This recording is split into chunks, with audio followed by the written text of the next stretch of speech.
ও বাবা, ও যুবক ভাই, দীর্ঘদিন হয়ে গেল আল্লাহর মসজিদে যান না, আল্লাহর পায়ে সেজদা দেন না। শুনে যান, আমার আল্লাহ 25 নম্বর পারা 19 নম্বর পৃষ্ঠার মধ্যে সূরা জাসিয়ার মধ্যে আল্লাহ বলেন, শুনো শুনো, দীর্ঘদিন পর্যন্ত মানুষ যখন গুনাহ করে মসজিদে যায় না, আল্লাহরে ডাকে না, আল্লাহরে বইলা যায়, আল্লাহ তার কি শাস্তি দেয় শুনো।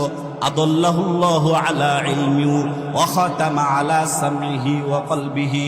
আল্লাহ বলেন, শুনো, দীর্ঘদিন পর্যন্ত যারা গুনাহ করবা পথ বুলায় দিমু, পথ খুঁজা পাইবা না।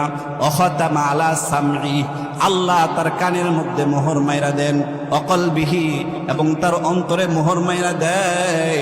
দীর্ঘদিন নামাজ না পড়ার কারণে, দীর্ঘদিন আল্লাহর কাছে না আসার কারণে, দীর্ঘদিন আল্লাহকে স্মরণ না করার কারণে আল্লাহ তার অন্তরের মধ্যে মোহর মেরা দেয়।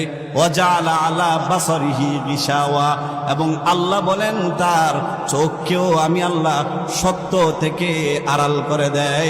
এই চোখ দিয়া আর সত্য দেখার তৌফিক হয় না, এই চোখ দিয়া কোরআন পড়ার তৌফিক হয় না।